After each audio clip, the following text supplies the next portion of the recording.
Wonderful people, viewers and subscribers. So there's a situation at hand. Uchechi Kanu, they say she is a wife of Nnamdi Kanu, who just start to talk when the husband have been sentenced to life imprisonment. If I call her now, it's one of those who put Mazen Nnamdi Kanu where he is. Some people might get it all wrong. Some people might say I'm vilifying her because she is a woman. That I'm doing this, I am neglecting somebody's wife, saying that somebody's wife might be that son as somebody mama. But let us be realistic on all these things when we are trying to analyze these messages. Wife of Nnamdi Kanu raises alarm over transfer to Sokoto prison, called for immediate relocation and global intervention. Uchechi Kanu, meetings have been holding. Since 2021, your husband was forcibly renditioned from Kenya after they succeeded in kidnapping him. Uchechi, I have never seen you in anywhere. The only time I heard your voice is on Radio Biafra. What do they call itself? The guy that stay in Europe. That was when I heard your voice. And another one is when they say you wrote a letter to UK Parliament, or when you went to court. All those ones based on you there UK, and it is very easy for you. And the only time everybody was kind of expecting you to be dropping down to Abuja, at least once in a year, not frequently, once in every year, since he was in that incarceration. Uchechi, the only time you come to Nigeria to go to DSS to see your husband is the time you find your husband still alive. So only you go explain the business you have with that old buffoon that his soul will never rest in peace. Now, your husband have been convicted and sentenced. So that is when. There's no any day that passed Uchechi the dog right interview now. There's something she would have done long ago before this day. The question there now is she among those who escorts her husband, or rather who escorted Mazen Nnamdi Kanu to the prison gate in Sokoto and then turn back to clap their hands in celebration? But when you come to internet, you want to use emotional blackmail to make everybody believe that your husband's conviction did not come to you as a surprise, that you have been expecting it, and you are very happy about it. This message. Anyway, this is the first headline we are going to listen to this morning. Another one is IPOB and ESN did not kill buried in Soka priest. Catholic diocese issues official statement. Slams Arise Television's Arise Television report. When I say Arise Television, they don't come again. That woman they call Ojiogbe, she has to be extra careful before the wrath of our gods will catch her. Otherwise, she will have sleepless night for the whole 55 years we have been suffering after the genocidal war against us. Even in her grave, if she dies, she will never have peace of mind.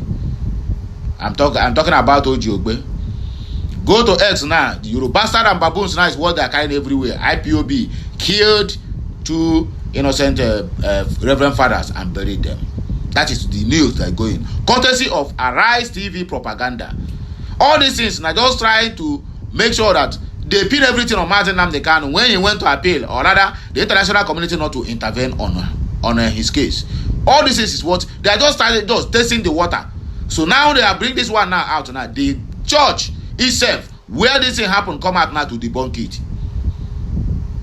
I'm still waiting what they are going to say concerning this matter, because today she must do a program. I'm still waiting to hear what they are going to say. Rubbish. I beg my people now, here we go to start our news. If you get this message, please do the needful. Like, share, comment, and make sure you keep subscribing for more interesting videos coming your way. Follow us on our social media handles. Happy new month to this one, 1st of December 2025. This year is gradually going the other way.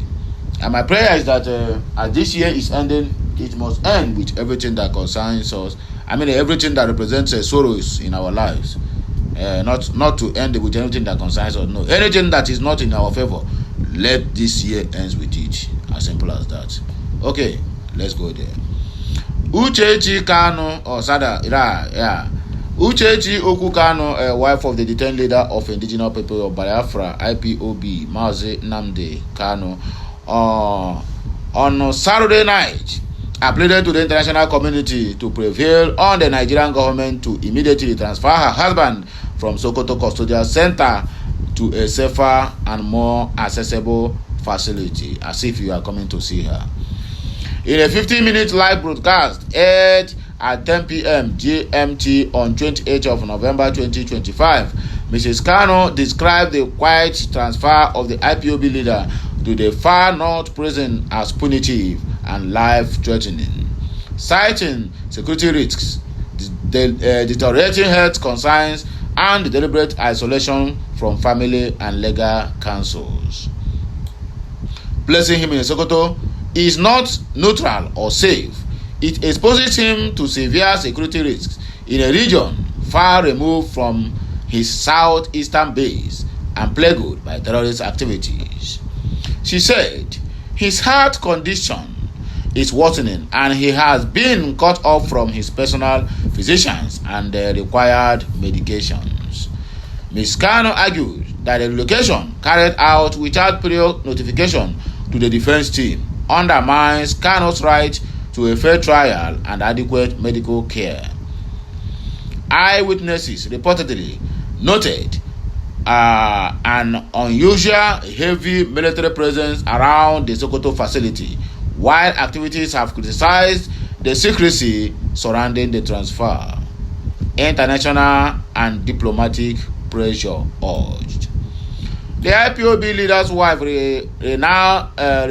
renewed calls for intervention by global institutions and leaders, including His Holiness Pope Leo XIV, the European Union, the United States government, the United Nations Human Rights Council and Working Group on Arbitrary Detention, which previously declared Kanu's detention unlawful, the ECOWAS Court of Justice, Amnesty International and Human Rights Watch.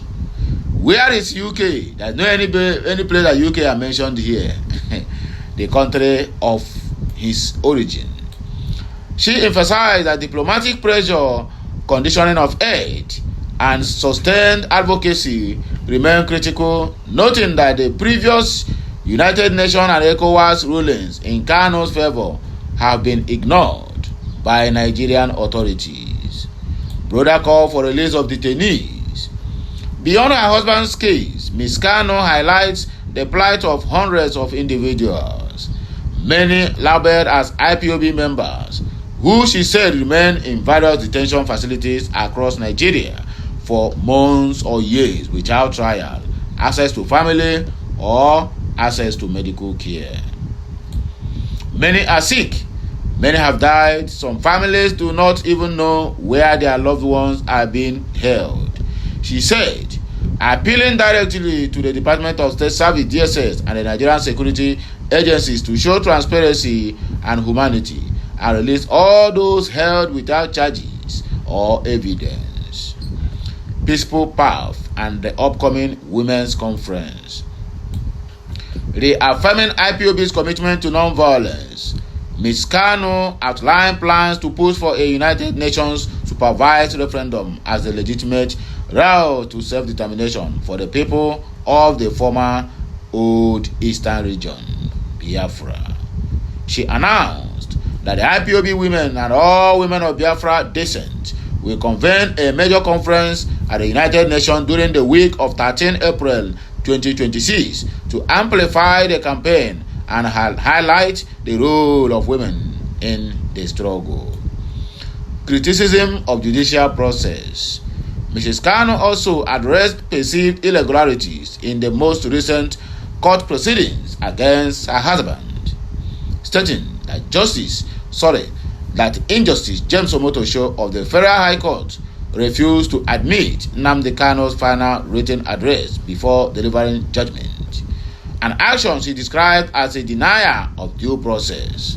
She confirmed that the petition against the judge's conduct are being prepared for relevant authorities. The broadcast ended with a direct moral appeal. I am not asking for privilege or power, only for protection, fairness, and life.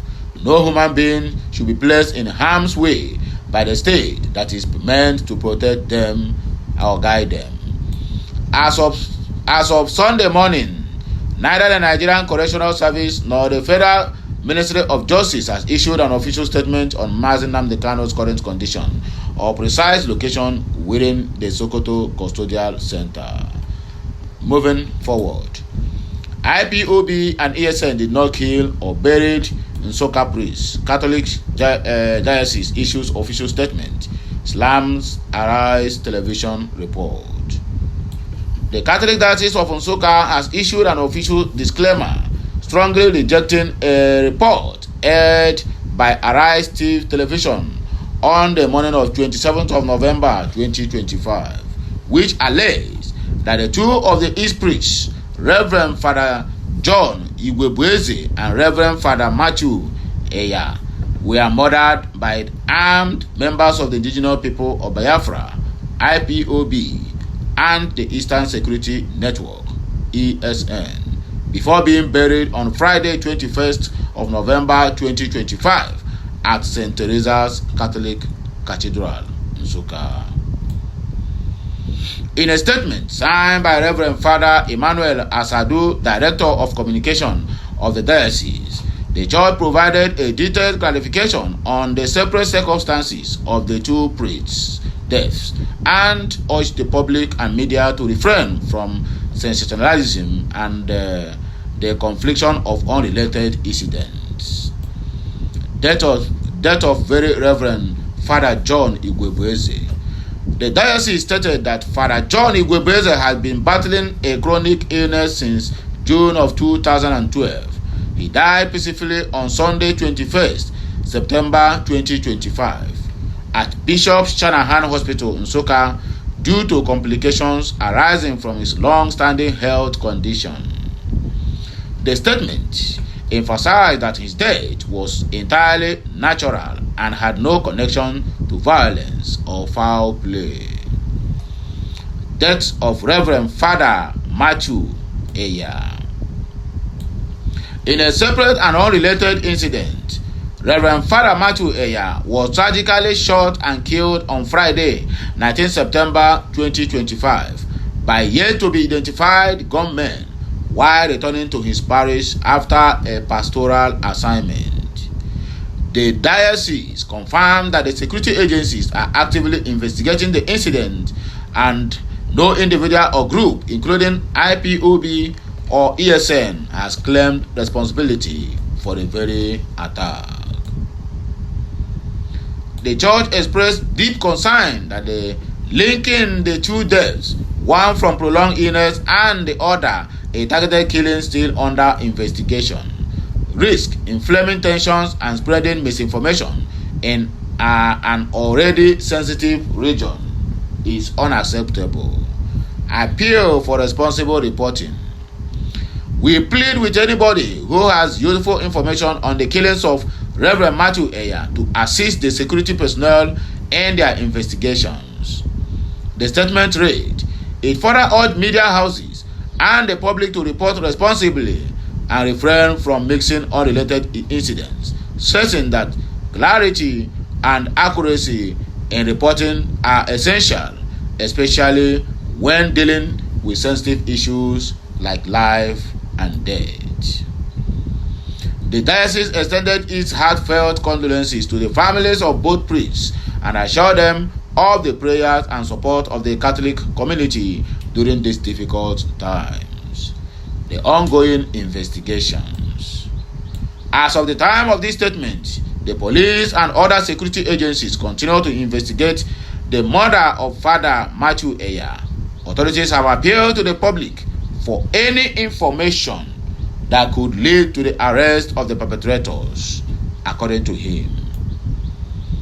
He said the Catholic Diocese of Nsukka have made its Director of Communications available for further clarification and provided contact details for inquiries. So have a nice day and may the good Lord continue to bless us all.